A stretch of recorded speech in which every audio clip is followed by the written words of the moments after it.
What's going on, everybody? It's your boy Shuggy from Sugar Earth Media, and today I am very happy to be back with the Walking Dead final season. We are in the final 8 episodes, part 3 of the final season. I can't believe it's the beginning of the end, guys. I'm really excited. I went into this trying to hype me up. You guys have seen my reviews of the spin-offs, so we're going to ignore all that and just be excited that the show is back, one of my favorite shows of all time. And I'm just really happy to say that I highly enjoyed this episode. And if you guys want to take this journey with me, definitely hit the sub button and the like button. I hope to hear your opinions about the show in the comment section down below. I haven't watched the second episode yet. The second episode is available on AMC Plus. I'm going to review that right after I do this one. But I just want to give my raw reactions after the episode, like we always do. So there's a lot of action in this episode. You know, I'm really excited to see the war against Hornsby heating up. I'm excited to see the rebellion storyline kind of flipped in an interesting way towards the end of the episode with Carol. So we're going to jump into that. The first thing we get is a montage of past seasons. We get, you know, shots from all the different seasons. We got the governor in here. Shane was in here. Leo was in here. Now this type of stuff, you know, the nostalgia bait, I love it, of course. The voiceover and everything, it's not to my taste. I would have liked this better if that was like a trailer as opposed to the beginning of the episode, but that was it. I predicted that there might be more voiceovers in this episode, but it was just that brief little scene. I think it was just to remind us it's the final season. For people that haven't watched it in a while, it's just a little way to catch up, to remind yourself of what's going on. And we just jump straight into the action. We got Daryl and Maggie here, and right outside Hornsby's people are patrolling the streets, and they're hiding, but it turns out to be Gabriel and Aaron, I believe, is there as well. And you know, I like their parts of the episode, how they set up a plan and they're going to take him out. But in this whole scene, I was thinking, like, aren't they, like, right outside the windows? Like, maybe guys shut the fuck up for a little bit. Like, they're right there. I know I wasn't the only one thinking that. So I like how we've updated this title scene a little bit. We added the soldiers in the background, and there's a couple other little touches that they added, and they added some blood on the logo. So I like that. I didn't expect them to change the credit sequence for the final 8 episodes, but I'm glad they did, because it's the last time they'll get a chance to. I like to see Hornsby here kind of really stressed out, and his acting has been really good. I do kind of wish that he had a slightly better plan. So he's trying to get a message back about Daryl Dixon. And, of course, Daryl, speak of the devil, and he appears.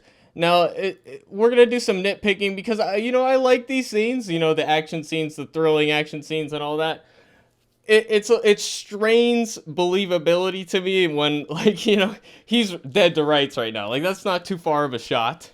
You know, and it's the stormtrooper aim. And even Daryl, like, he shoots Hornsby, right? But it was like he had a second to line up a shot. And Daryl doesn't follow through, you know? He hits one of Hornsby's guys, but he actually completely misses killing Hornsby. If that was his goal, to kill Hornsby, I don't know. So, see, he kills that guy and then shoots him in the shoulder. I guess that's close, but we get a lot of, you know, stormtrooper aim in this, and he's driving away. I feel like even one bullet, you know, could hit the tire. It could ricochet or something, you know.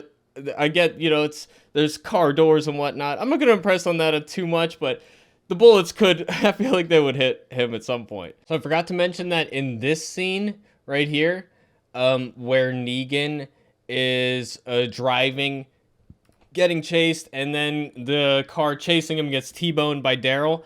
I don't know if that was supposed to be like a plan or a setup or something they had beforehand, or Daryl just taking advantage of being in the right place at the right time. But if it was a plan, it felt a little bit contrived and like, they could have done a better plan than having themselves get shot at. You know what I mean? So, but you know, it strains belief, but I'm still into the episode. Because I'm liking the story, and simultaneously we're building up this rebellion storyline, and I like that we're bringing in the Sebastian story where he was sending people to a house to try to get money out of a safe for his own personal gain. and people died on the way, and the word is getting out because of an article that Connie wrote. So I think we're going to see some consequences there. But I like how this plays into the storyline. It's kind of the full episode deals with the rebellion, building that up. Ezekiel's there in the crowd. Rosita's there too, but she's got to go back to work thanks to Mercer, who is definitely starting to turn against the Commonwealth in this episode. And he's looking to people he can trust. He decides he can trust Rosita because of what happened in the house, I'm assuming. And Pamela Milton is here trying to reassure the crowd. But I like the line that Max is like, no, she's just trying to reassure herself. She's answering questions saying, oh, Sebastian couldn't possibly have done this. Oh, no, it wasn't my beloved Sebastian. Okay, now the screen is green. That's not helping me at all. So I love this part of the plan where we have Negan going into the Commonwealth and specifically talking to Mercer. I think that they know they can try to put the leverage on Mercer a little bit. So I like, they haven't seen Negan yet. They don't know who Negan is, so he can just go in through the regular process. Now my only thing is like, Mercer was like, not now, I'm not going to go there now. And they're like, oh, you're going to want to see this? If it was just a random person, I don't know why. Oh, you know what? They do explain that actually, because Negan mentions April, who's somebody who went to the house. So, okay, so he uses the knowledge he has about the Milton situation to his advantage. And I love how Negan can convince Mercer here. He basically persuades him by saying, everybody else is breaking the rules. Why can't you? So I love that. And then we got this other part of the storyline with the kids. And of course, part of Milton's other play is that he wants to use the kids as leverage. So it's still a secret. I like this dynamic where Hornsby is on the outs and doing things under the radar, doesn't want the Miltons to know, and using the politics of the Commonwealth to our advantage towards the end. But I like how they can still go out and about. It's not like the stormtroopers are out to get them, because then it would be kind of unrealistic that they would be able to escape. We have just like the two secret agents that we know about. You would think that Hornsby might pick somebody that our group wouldn't recognize, given the whole Eugene situation and this chick and like how they would know them on sight. But I'll give that one a pass. Maybe he doesn't have that many secret agents. Maybe his operation is not as big as we might think it is. But now that we think about it, it was just that one building, right, with just a few people. So I like the scene. I like the tension. And then Jerry shows up. He's like, "What are you doing here, man?" So having Negan in the picture helping out, I like that too. Redemption arc for Negan, I feel like, is going to be complete soon enough. And then we got a Commonwealth soldier radioing to give a message. But instead of that, our people take him out.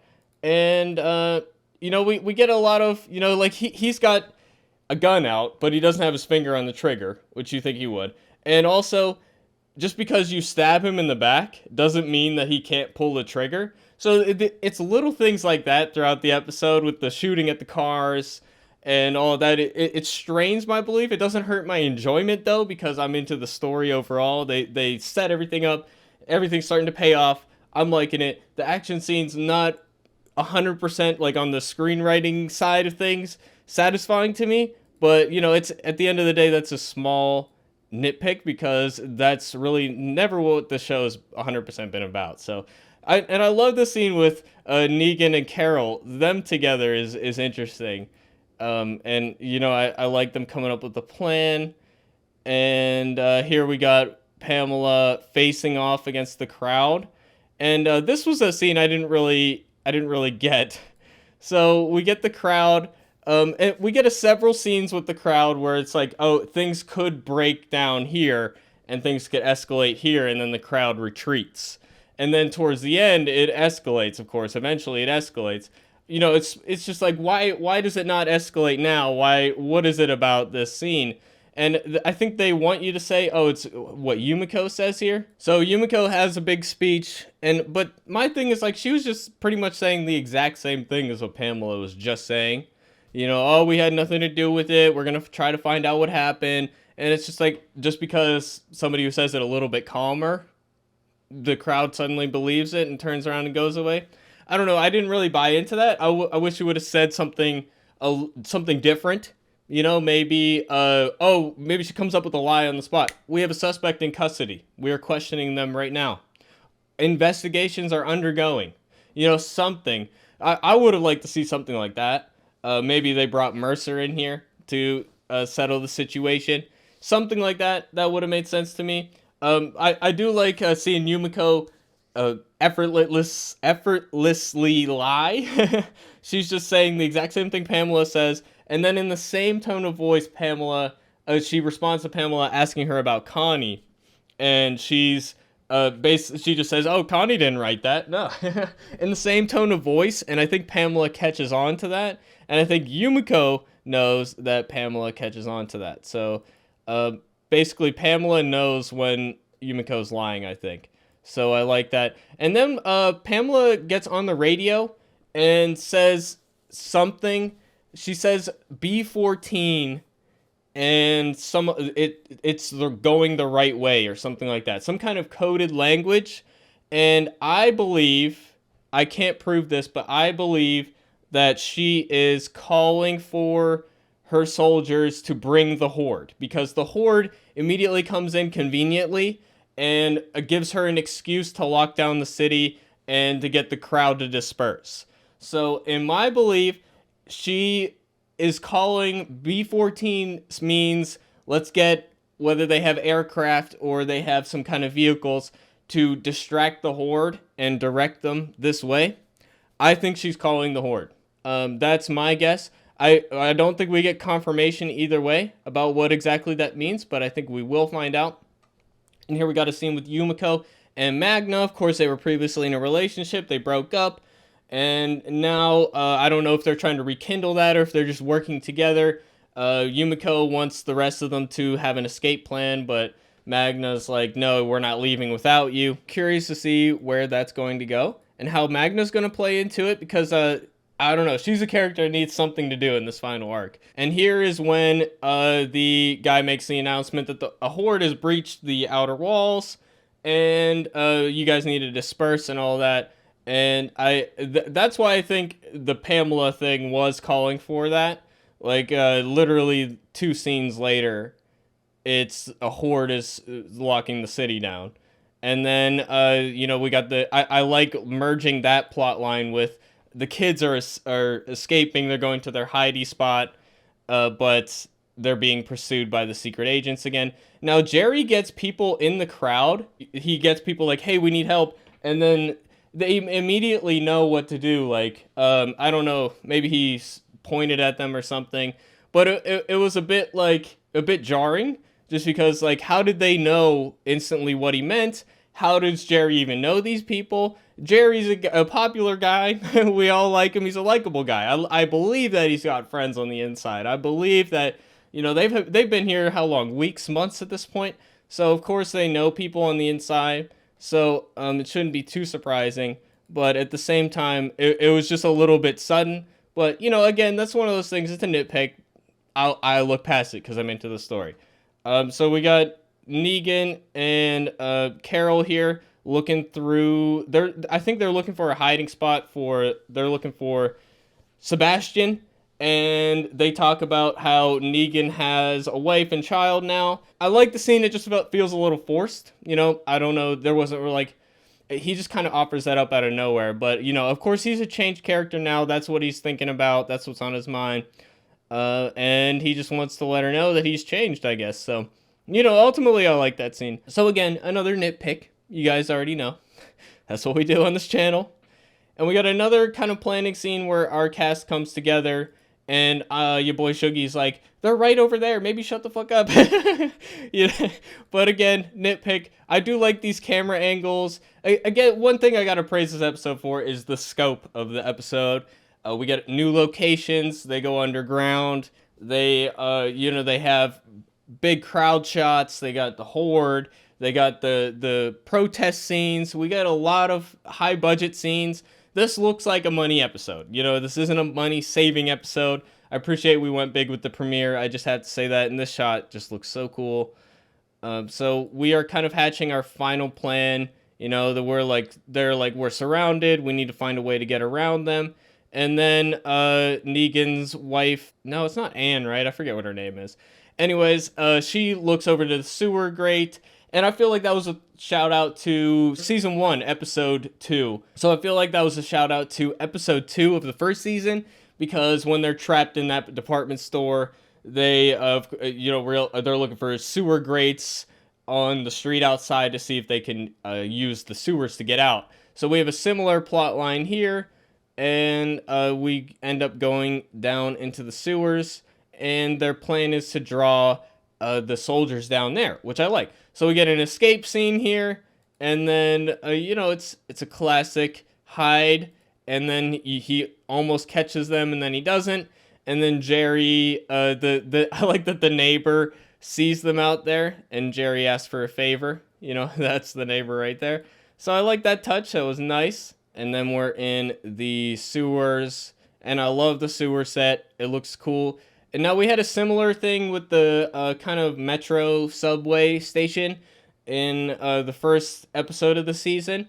And I think this looks different enough that it's not repetitive, but we have had multiple underground. It's similar, but, you know, I like the set, and they use it well. So ultimately it works out. But we have tents down here, and I was thinking of that first episode, because I'm pretty sure they had tents there, and similar abandoned kind of campsite thing.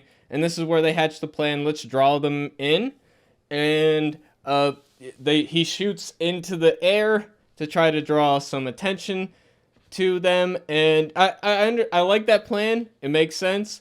But part of me was thinking, like, why don't we just use the bullets to kill the zombie that's right there? Do something useful with the bullets if you're gonna just waste them anyway. But they end up using the zombie later, so that's a piece of nitpicking criticism that I can't use. But they tie up the zombie as kind of like a distraction thing, so they use it later.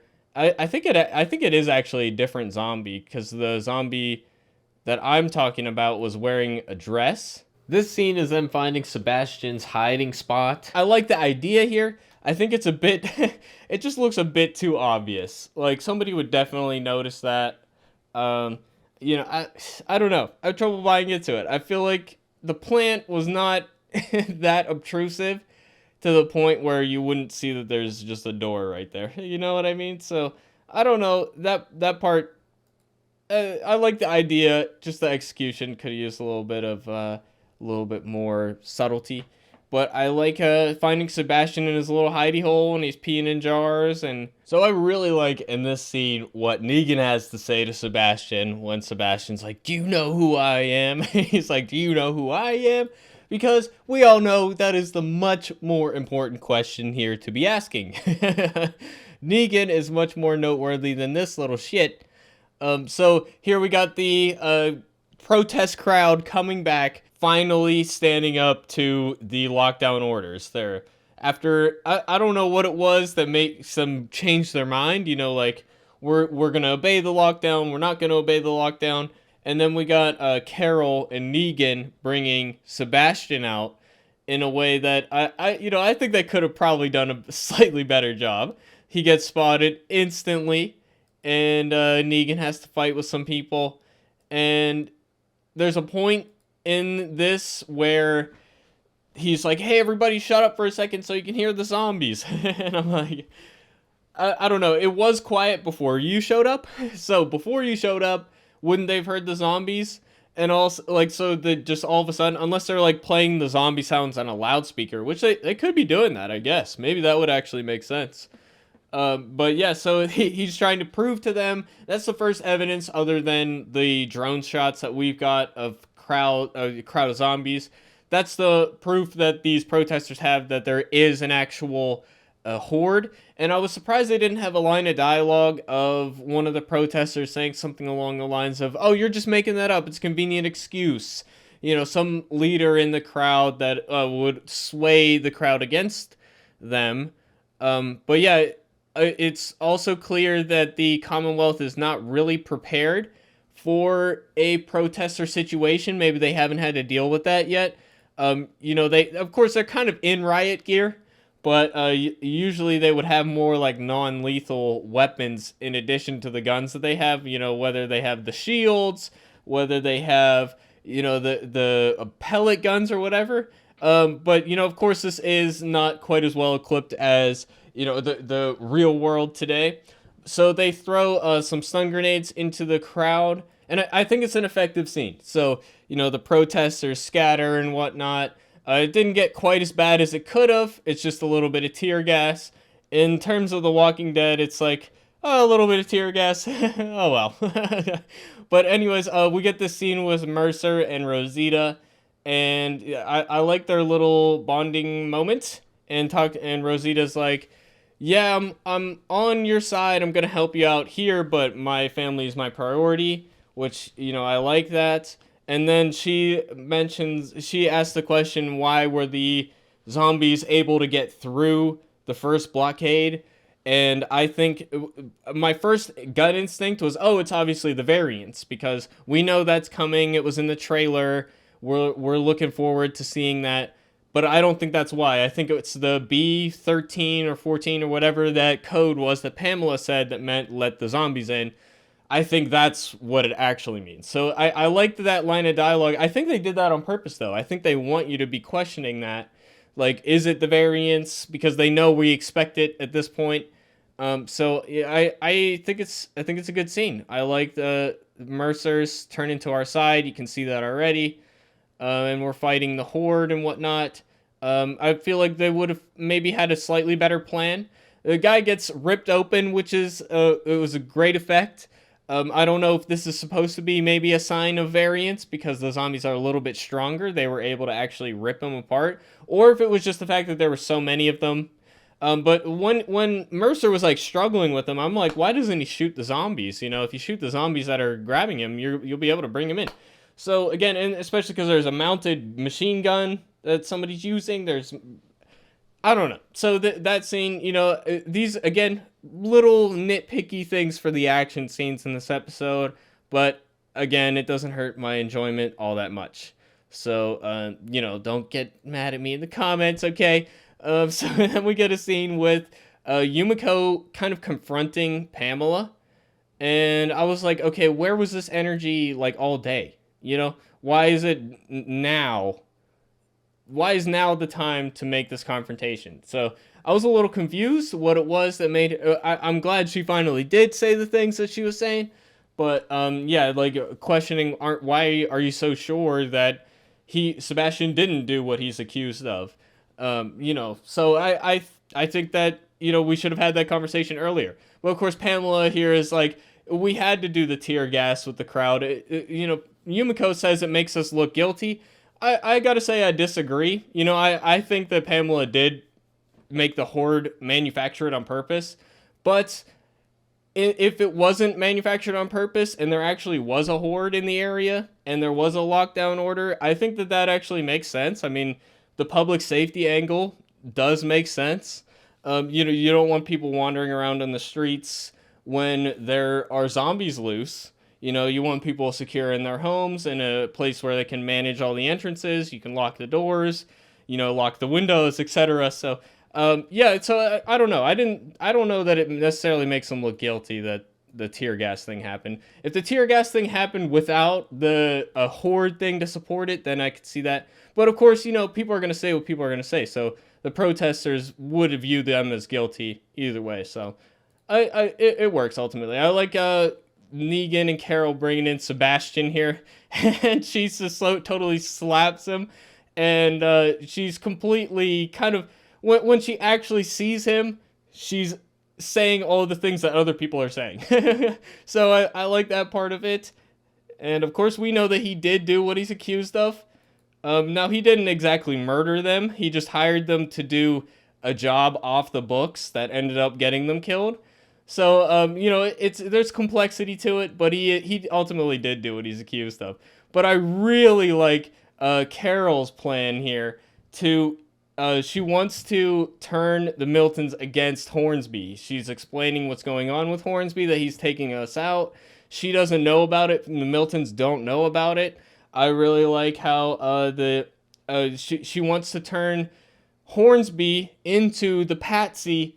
He did all the things that Sebastian is accused of. Carol's basically like, this is your out. Use Hornsby as the fall guy. And, you know, I like that we've set up, oh, Carol's working for Hornsby. It's really smart. So I love that particular twist. That's the little twist I was talking about earlier. Here we get a standoff scene. It feels like slightly too easy, and it works out a little bit too perfectly, and it wasn't necessarily the greatest plan in the world. But again, you know, that's just little nitpicky stuff. I'm excited to see where it goes. So an explosive episode. I was very excited by this, and I'm looking forward to the second episode, which I'm going to watch right now. So I hope to see you guys in the next video. And with that, it's been your boy Shuggy. Very excited to be back with The Walking Dead reviews. And my next review is going to be its own video. So definitely keep it locked on Shook Earth Media for that. I hope to see you guys in the next one. Thanks for watching, everybody. Peace out.